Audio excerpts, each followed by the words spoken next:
Okay, I think we are live, folks.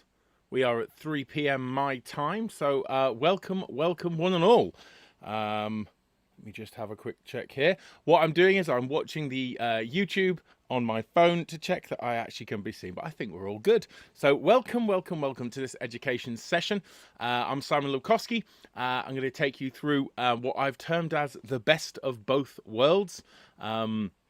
Which is to do with learning songs, use of audio and video tracks, some things that I've picked up, some things that I've picked up from other people. So yeah, hopefully we're going to get through this in time. Anyone who knows me knows that I do like to talk, so I'm going to try and limit myself to not talking for too long. And I'll make sure that the PowerPoint and all the kind of resources will be available for you if we have to skip through anything a little bit quicker or we don't get to go through anything in full details. And there'll be my contact info at the end, so I can therefore respond to any questions or thoughts you might have.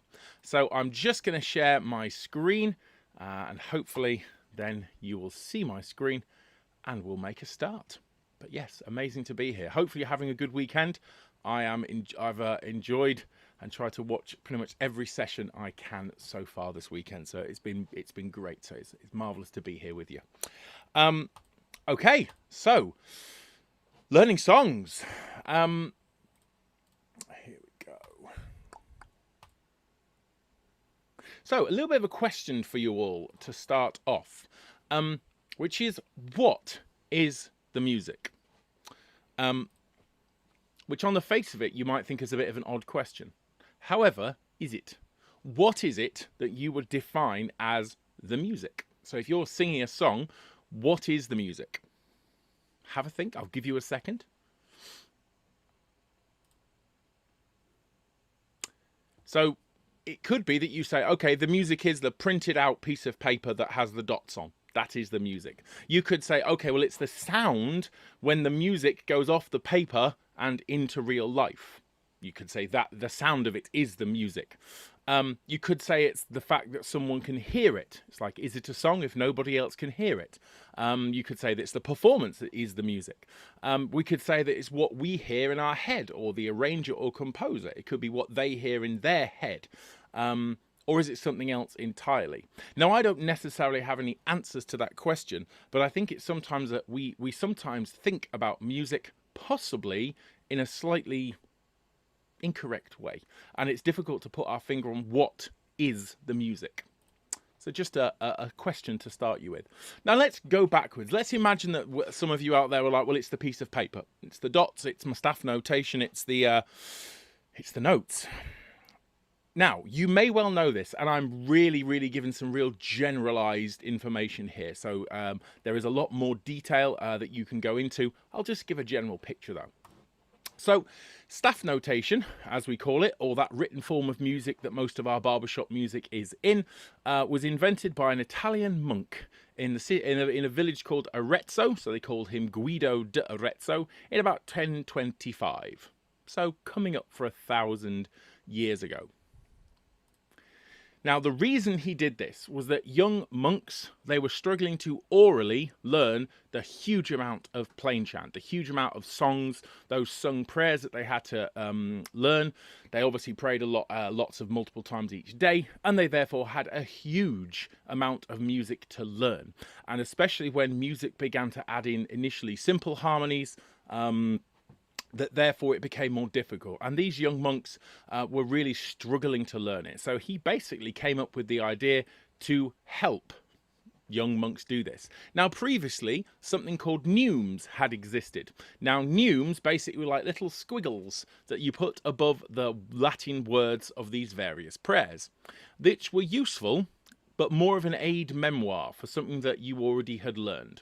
So in the same way that you may well have your own kind of little mini graphic notation you might put on things, you might have, again, if you're in kind of choirs and things where they don't maybe give you scores for everything, you may well have your own little kind of form of graphic notation, but it's really to help remind you what that bit does or which direction it goes up or down at that point. And neumes were therefore useful, but only really to tell you and remind you what a piece of music did that you'd already learned. So this new method was about allowing people to read music and perform music without having first had to learn it, and therefore actually being able to read it, and what some of us would obviously now call sight reading, okay, which is in itself a very useful skill to have. But again, yeah, so there's quite a lot more detail there, but that's kind of where staff notation came from, and it evolved up to about 1700, and then it really hasn't done much changing since about 1700. So the format of music we learn with our treble and bass clef notation, all that stuff, we're about 300 years old. So Guido di Arezzo solved the problem. So it's going to be a very short session because all we need to do is to read the music and then we just sing the music. That's it. It's done. I'd like to play you something. I've purposely chosen non-barbershop. I'm going to play you this and hopefully you can hear the sound. I'd like you to look at, if you were listening to this, but then when you look at it, what do we notice? All these people are actually reading music from iPads because it's technological. And I'll explain a little bit more about this in a second. We'll just listen to a minute or so of this. Here we go.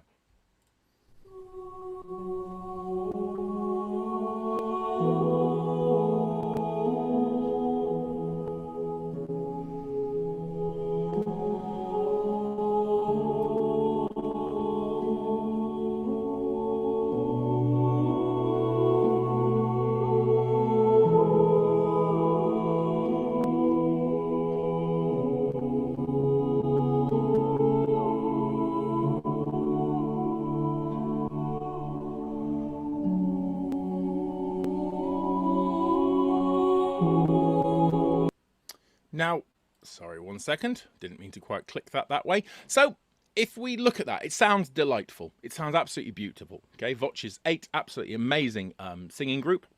And that's actually a CD recording. It's a recording for an audio CD. It's not a visual performance. But if we look at that, we can probably see that if someone was to walk on stage and perform, possibly while stroking their own beard, folding their arms, with a kind of jumper draped across their shoulders, then it may leave us as a barbershop audience wanting more. And we are, after all, a no music singing style. So unlike those monks in Guido of Arezzo's day, we don't walk on stage holding our music in our hands. We have to learn it. Okay. Again, I think judges would probably say something if you walked on stage with your sheet music and then decided to sight read your performance in that way. Now, I'm just going to play you again. It's a different song, but again, as soon as you've learnt that music, and you'll know this anyway, but again, just to give the same group, Voces 8 singing a different song, as soon as you've learnt that music, the ability to visually convey that emotion, the ability to have a better posture, the ability to just give a better vocal performance is obviously marked. So have a look and listen to this.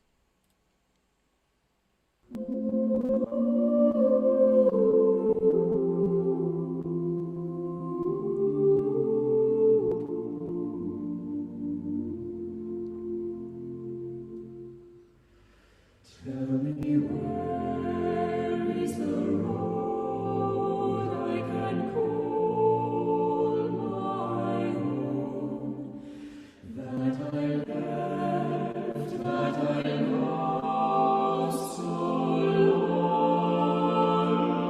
ago. All these years I have wandered, oh, when will I know there's a way, there's a road that will lead. Okay, so I know which one I would rather watch.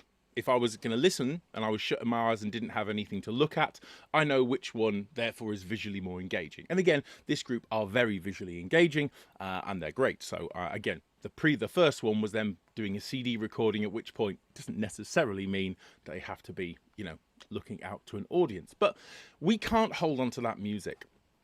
And even if we could, we have some issues with barbershop. And again, we have some issues with singers. One of the main things I like doing is trying to get new people singing barbershop. And you may well be out there and having had these following questions, that if you were to present a person who's not sung barbershop before with a piece of barbershop music like this is obviously the Max Q track, Put Your Arms Around Me, Honey. What is it that they'd need to have prior knowledge of? If you were just to place this in their hands, what would they need to already know? Well, let's have a think. They'd need to understand treble clef. They'd need to understand treble clef with the 8 underneath, which means it's written as one thing and sung an octave lower. They'd need to understand bass clef.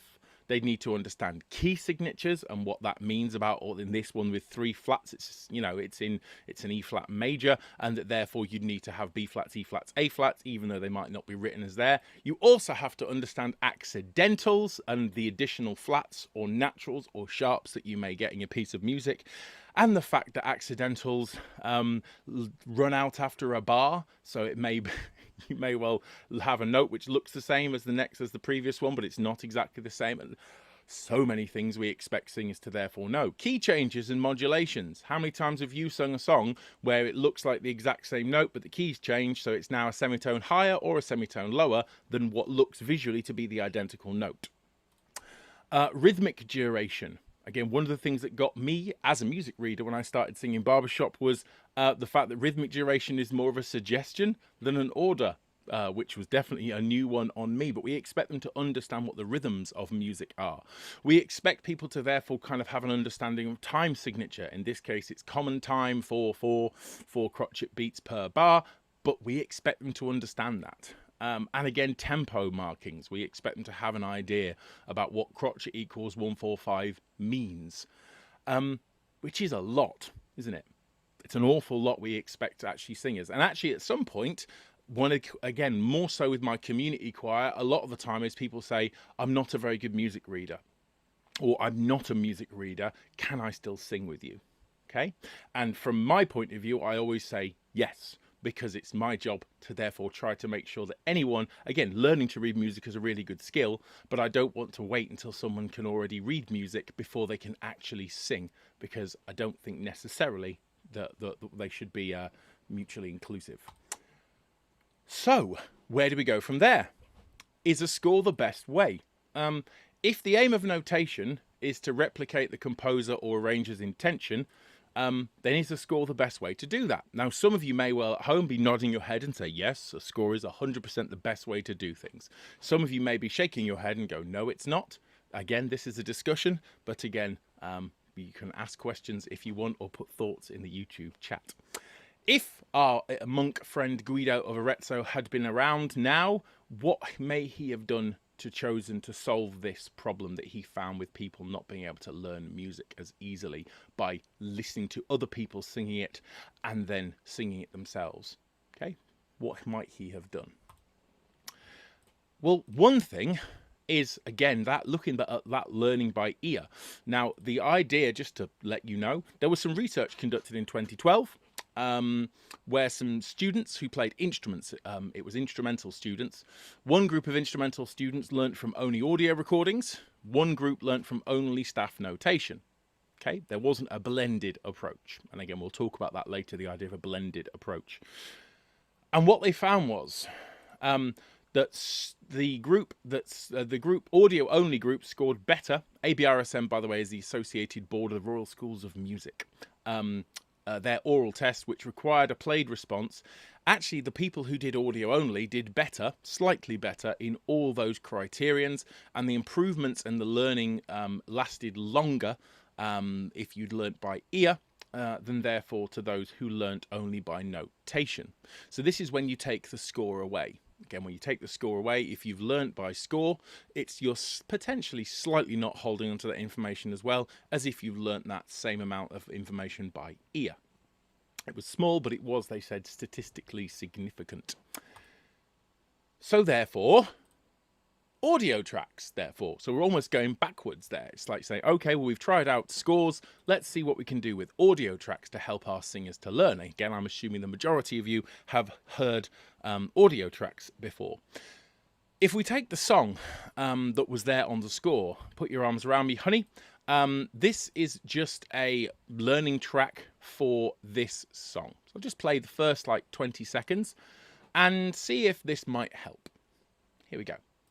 Nighttime is falling and everything is still, and the moon is shining from up above. Cupid is a-calling, hey Jack and Jill. It's just about the time we're making love. Okay, so I'm going to let you say these things at home, but what would be the positives of audio tracks in general, but possibly that audio track, as opposed to if you gave that audio track, and obviously part predominant audio track for that song, to a singer, instead of just giving them the score, what would be the positives of that? What might, however, be the negatives of that? And some of you are probably making those, saying those things. Feel free to pop them in the chat if you want to. I think there would probably be some positives and some negatives, but I'm going to keep my opinion to myself for the moment. If we then think, okay, let's use a part predominant track. Okay, actually, before we do that, let's listen to the all parts. And again, the score is there. So, that's the baritone starting note. I would like you all at home to attempt to sing the baritone starting note. Okay, there's your baritone starting note. It starts straight away. Good luck. Give it a go. Nighttime is falling and everything is still, and the moon is shining from up above. Cupid is a-calling, hey Jack and Jill. It's just about the time we're making love. Now, I'm going to be honest. When I've tried to do that, even as a music reader, I struggle with this baritone part. I struggle to sight read the baritone part for a start, but actually the baritone part jumps around a lot in this intro and is quite difficult to therefore get hold of, especially over the all parts. But there's some other things in it that causes some issues as well. But again, for time, I'm not going to give like a full rundown of some of the reasons why I think that there's issues with this track. But if we therefore say, well, problem solved, I'm going to say that it's not problem solved at the moment, because what are the problems with an audio track? Okay, now this audio track, there's nothing wrong with it. Again, there's lots of audio tracks like this, and again, it gives us the notes. But what things might we want? What things might we want extra on top of that to really learn a song? It doesn't give us interpretation, really. It doesn't give us breathing points. It doesn't really help us as much when parts are moving. And yeah, especially if baritone parts going above the lead, tenor part coming below the lead, all those tricky things, which are the ones that our singers and us, we get wrong. They're the things that we hear on a guide track and we go, oh yeah, I must be singing that part. Oh no, that's the tenor's note. It's all those things. And again, balancing songs based on the above. Okay, when you're above someone's part, you sometimes want to do all sorts of different vocal things, and actually sometimes audio tracks make that quite difficult, especially audio tracks that may well be a little bit more processed, a little bit more pitched, and kind of slightly you can hear the processing a little bit more. And again, those quality of those tracks. Again, I could learn the song with those tracks. Okay, but we're looking at kind of what we can do to best equip us to learn songs. Okay, so. Looking at time. Yeah, okay. I'm going to speed up a little bit. Now, the blended approach is, this is my opinion. This is my opinion, and I will just say it's my opinion, but it's what, as a director, I would want from my audio tracks, and as a quartet singer, what I would want from my audio tracks. First and foremost, quality of those tracks should be as good as you can get them. Okay, we spend a lot of money potentially on custom arrangements. We spend lots of time picking the songs we want. We should therefore want to get the best tracks that we can. And again, in this country, we're very blessed because we've got a lot of really good audio track makers. Interpretation and breath points. Okay, again, it's great in getting the interpretation and breath points you want. Again, you will know if you get a guide track where it doesn't put the breath point where you want to put it, it's really difficult. because you want to put a breath there, but there isn't one in the track, and therefore it affects your learning. If, again, differences in phrasing and you want to slow down, but the track doesn't slow down, especially in choruses, your singers will learn it wrong. And you'll spend half of your time in rehearsals telling them to, yes, listen to the notes of the guide track, but can you just ignore the phrasing, please? Which is very difficult to ignore one thing while paying attention to another. And again, a lot of time is spent in rehearsal undoing the mistakes of learning guide tracks wrong or learning them correctly, but then the director decides that's not what they want in the phrasing. Phrasing musicality be evident in your tracks. Again, if you've got there's lots of audio track makers. I make audio tracks, but there's tons of people in this country and in other countries who do great audio tracks. Have a good relationship with them. Let them know what phrasing musicality you want, planning your breath points when you send those things across. See if they can kind of put those things in your tracks for you. They should be enjoyable to listen to. If you wouldn't listen to a guide track on its own for enjoyment, it's going to be quite difficult to learn that song. Okay, if it's not pleasurable to listen to the guide track of the song you are trying to learn, then you're not going to want to listen to it. You want to actually listen to it. So I have done that little intro. I've recorded a guide track for that, which I'll play in a second, but I am trying to catch up some time so I can get to the end of this. Again, PowerPoint will all be there for you. So I will just play you the beginning of this track. Now this part here is the oral learning method. Again, part of it is taken from other people who've talked to me about learning songs using guide tracks, oral learning. There's also some visualization stuff in there. Again, it's all quite brief because we have got obviously a short time to do this. But again, if you're interested in more conversation or any information, do feel free to get in touch with me. So I'd like you just to have a listen to this all parts track. And again, I'd like to shut your eyes. Again, listen at least 3 times. We're not going to do that now, but listen 3 times, okay, to a section of a song, and don't sing. The worst thing, in my opinion, you can do is attempt to sing before you actually know what you're doing. Okay, now if you have a score, you may well be looking and listening, but at the same point, depends how good your sight reading is, depends on what the tracks are doing, depends on all those different things. As soon as you've done things more than 2 or 3 times incorrectly, you're going to be putting them in that long-term memory, and it's going to be a nightmare to get rid of it. Those mistakes. Now, move with the phrasing. I want you to actually physically move. Now, you're on Zoom, so no one can see you. So I want you to actually move along with the beginning part of this song. Feel the flow of the all parts. Where does the overall song go? I'm a great believer in understanding where everyone's part is going before I start listening to my part predominant tracks. Okay, listen to the whole song, get an idea about what is the interesting parts going on at that point. Know where kind of your part is fitting without specifically having really listened to your part predominant. If you only listen to your part predominant, suddenly you're not going to know the parts where other interesting things are happening, and that again is going to take away from your enjoyment and others of that song. So map the notes visually. We'll come to this in a second with your tuning ruler. Don't worry, I'll explain that. So just let's have a listen to the first 23 seconds of this track.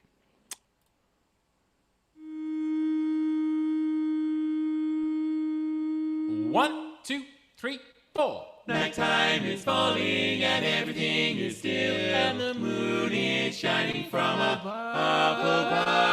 Cupid is a-calling, hey Jack and Jill, it's just about the time for making love, and someone is with.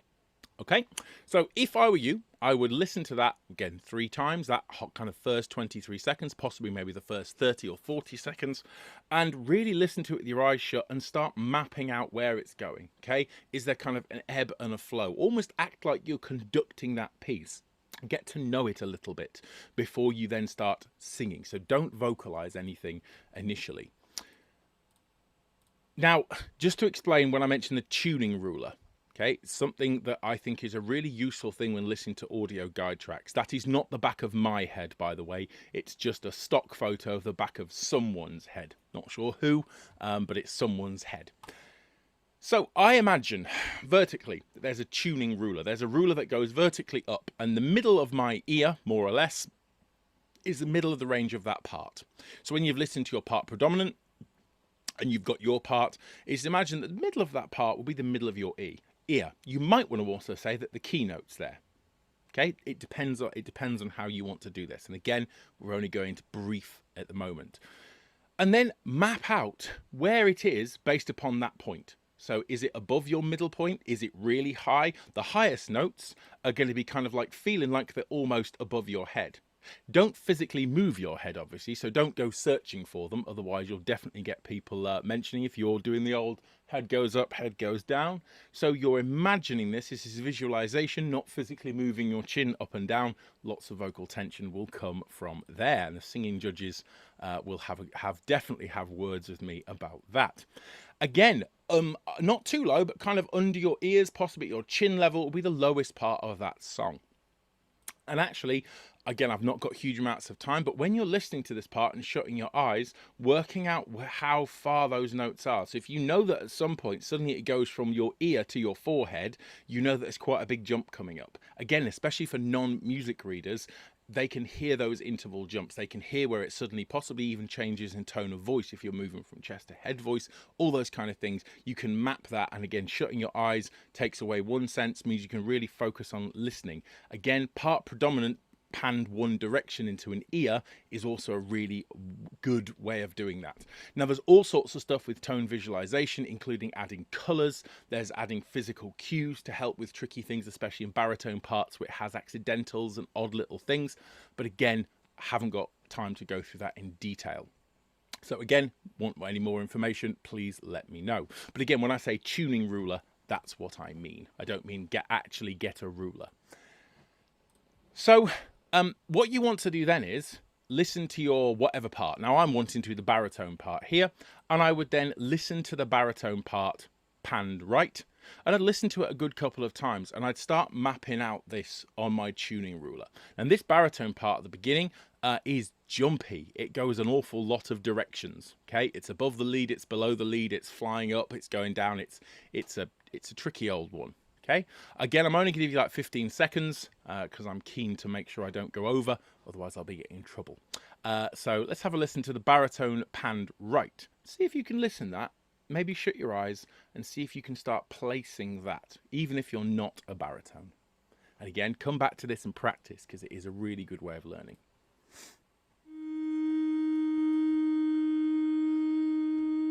1, 2, 3, 4. Nighttime is falling and everything is still. The moon is shining from up above. Cupid is calling, hey Jack and Jill. It's just about time for making love. And someone is waiting all alone for me.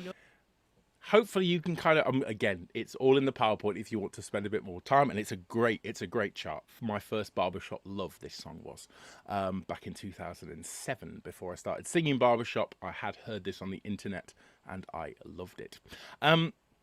But you can hear that it's very jumpy, but you can begin to know where the jumps are. You can plan, oh, that point it jumps here, and you can hopefully begin to work out your own little tuning ruler. And again, that visualization I find is really useful for really putting together and giving you your own kind of visualization graphic score. So do try that out. Again, split into sections. Okay, and again, don't always start from the beginning of a song. Try to start from later on in a song. Split your songs into sections and listen to and learn the different sections. And then you want to spend time putting sections together. So you want to be, logical with your, me saying this, I'm not a particularly logical person, but you want to be logical in your song learning so that it sticks. Now, there's other things. When you start singing along, and again, you'll know this, at this point, especially if you're not holding a score, if you're only going audio track, one problem is if you can sing the wrong words. So one thing to look at this is to sing kind of mostly vowel sound. Okay, when you start singing along with your baritone part, sing, or whatever part it is you're singing along with, try and kind of just singing the vowel sounds, or like 80% vowel, and really don't worry about the actual word that's there, initial vowel sound, because you're mapping this out, and the guide track will actually be doing the correct words. Again, you start singing the words wrong, especially those little words, the and it and of and he or she, or all these different things, they will trip you up moving forwards. I'm not going to play that and do that now, but for that baritone part, instead of nighttime is falling and everything is still, if you didn't know the exact words, but you could literally vowel it. Nighttime is falling and everything is still. So you can kind of go with that, and you've kind of got your tuning ruler and you're changing the vowels and a little bit of the words. And as you're singing along with your guide track, it will have the words there. And you can get towards that. Okay. Shutting your eyes using the internal pitch ruler and visualizing interesting notes. I have eyebrow notes, I have dippy shoulder notes, I have all sorts of things. And again, sometimes you may end up actually physically doing some moves, but again, definitely don't make them part of your choreo package if it's an eyebrow raise or a funny shoulder move, but they might be just things to help remind you where some of those interesting jumps and leaps are. Another thing is wide panned tracks. If you can get wide panned tracks, as in two of the parts are really one all the way left, one all the way right, and the other one's exactly in between, it's actually really quite nice to be able to pick all the individual parts out within an all parts track. Is always, I find, a really useful thing. Obviously, there's sometimes the part all the way right and everything else is all the way in the left. Sometimes I think that can feel slightly isolating in guide tracks. I think wide panning, again, if you want this PowerPoint, you're going to get it. So have a little listen to that if you can. I'm mindful of time though. Now, I'm just going to quickly skip through this bit because of time. So when you get to the point of kind of knowing, you want to go through a pattern of sing through the part predominant or listen through to the part predominant. And then when you start singing, sing the part predominant, and then go through and almost mime sing to the part predominant to pick out if it goes in directions that you would have sung wrong. Okay, this is about getting those internal errors and not letting them go into long-term memory. So spend as long not singing to your tracks as you spend singing to your tracks if you're just using audio tracks. If you're not a music reader or you don't have the score potentially for a song, then you want to spend as much time listening, if not more, as you do actually trying to sing along. Okay, and again, this is why sometimes I think in cars, listening to, like if you've got it in your car in the background, sometimes you'll find that, especially in second verses where it's almost the same but your part is slightly different or the words are slightly different, you'll inbuilt learn those bits wrong, and therefore each time you get to that point you'll have those learned problems and you'll have to unlearn those mistakes. And I think unlearning mistakes takes a lot longer than actually taking your time. I think quality of learning time with audio tracks is much better than quantity. So having it in the background or in the car or just on the background while you're doing something else, I think focus when you're learning things is a really useful thing. So at this point, some of you are thinking, oh, excellent, Simon, you've taught me something that I've known for the past 25 years. You're thinking, what are you even telling me this for? That's not new. Okay, but again, it is something that was new to me, so I'm again passing that on. And again, the couple of things I've added to that as someone who makes tracks, as someone who makes tracks, and actually, again, I go on score and then I'll make tracks. The idea of wide panning, the idea of what you can do with audio guide tracks to help the learning of them, just passing on some of that information. But again, what is there that's new here? And this was called the best of both worlds. So where is the both worlds? Now, we have found, again, different singers prefer to learn in different ways. And even music readers I'm a music reader and I like using audio guide tracks. When I had audio guide tracks, I remember a song I sang with Hallmark of Harmony, which was It's Too Darn Hot, which for the leads had quite a lot of harmony in that. They had quite a lot of times they weren't on the melody. I had my tuning ruler, and actually I used to go and stand in my garage before I had a studio, and I would literally shut my eyes, listen to my guide tracks with my headphones on, and I would go through my tuning ruler and I would rehearse with the audio tracks. And I actually, for that song, never even looked at the score. Never looked at it because there was key changes, there was things that I knew that would visually put me off, and I wanted to attempt to learn audio. And I still actually probably know that song better than songs I learnt with kind of just a score, okay, or score and audio track, because it took me maybe slightly longer of time, but I used quality time. So again, some people will learn in different ways. And I know that some of you out there, very lucky you are as well, can look at a piece of music and you can hear every single chord. You can just look vertically and you can map out exactly how that arrangement sounds, how it looks. But again, realizing not everyone can do that. So if you can do that, excellent. I would say that probably the majority of our barbershop singers in this country can't look at a 4-part score and know exactly how all the different chords sound and how all the different voices sound. And trying to have a blended approach of visual and auditory is an ideal situation. And again, trying to minimize the issues with with notation and the limitations it has based upon it being, again, the most modern notation, at least 300 years old. Hopefully, this might be something that you might like to look into, which is video tracks. And this is just the video part. I'm going to show you a finished article. This is the same intro of Put Your Arms Around Me, Honey. The blue part's the baritone track. I'm just going to pop this on for you. Again, won't play much of it, but this is the baritone track. So, that's your G there, nighttime is falling. I'd just like you to follow that and see if you can maybe follow that baritone part while visually looking at that.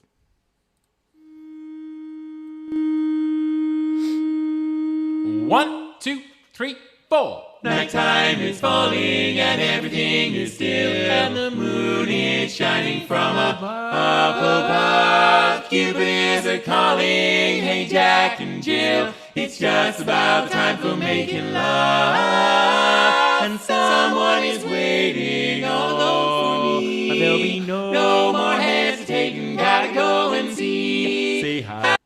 Okay, again, I'm not going to play too much.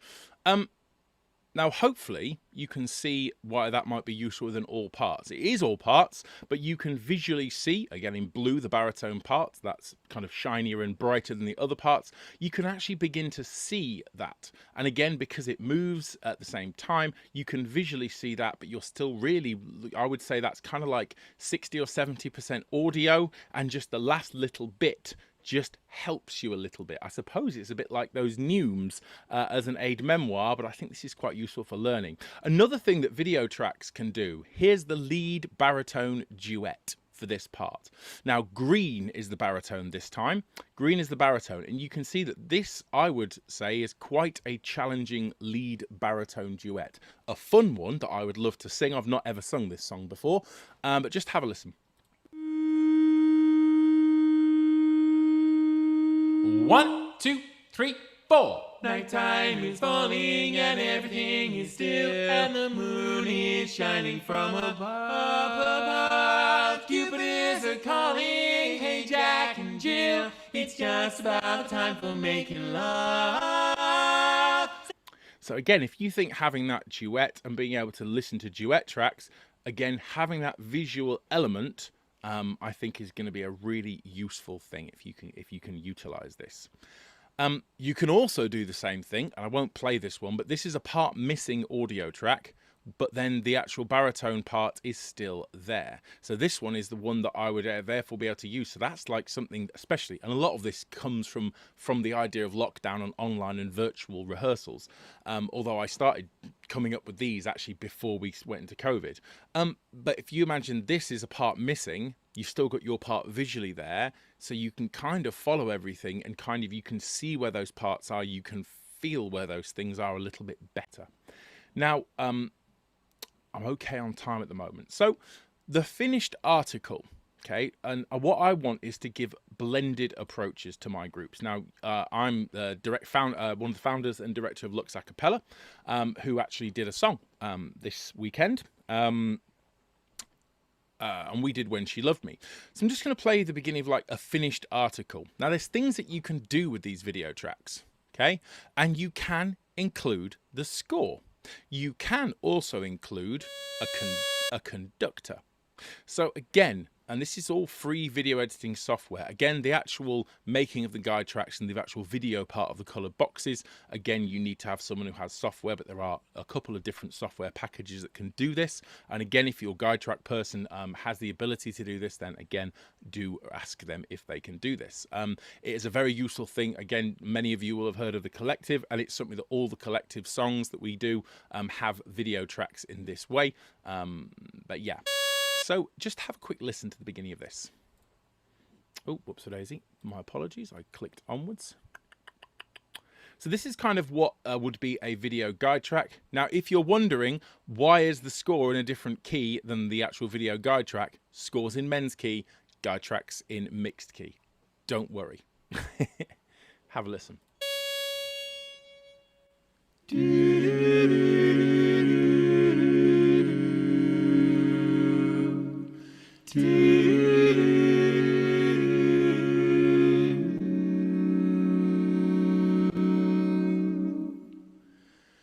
When somebody loved me, everything was beautiful.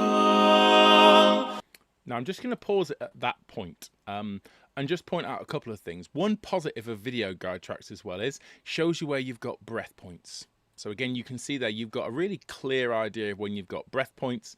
You can again see it on your score. You can add in the score. You can still have that. So really the idea of this whole thing was called the best of both worlds is that actually if you can have a video of a conductor, you can have your video color boxes that follow the notes, you can have the score in there. Imagine how much better singers are going to learn regardless of those skills, whether they're a music reader or not. They're going to have everything they need. They can focus on a screen, and again, like I said, this was a free video software to create these things, and again, from personal experience with various groups, it makes a big difference. Now, I won't play all of this, but the results of what you get, and this is obviously Lux a cappella's version of When She Loved Me, they all recorded themselves, audio, and the final result wasn't synced, it wasn't pitched.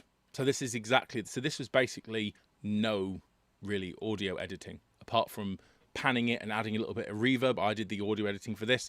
This is as they sounded.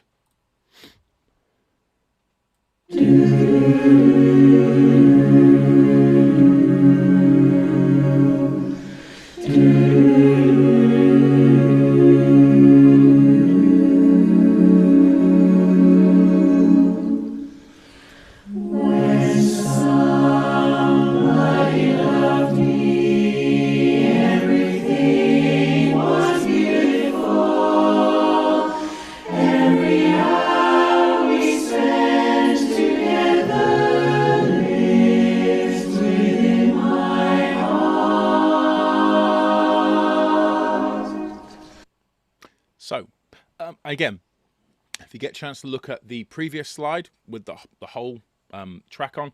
So yeah, Lux a cappella, they just received, they did receive the score, they received audio guide tracks, but they received the video guide tracks, and they're the ones that they recorded too, with that conductor, the video, and the score. And again, quite a lot of them are music readers, and we know from them and from Collective that actually having that blended approach really is something that can really help our singers, really help cement in and solidify that learning.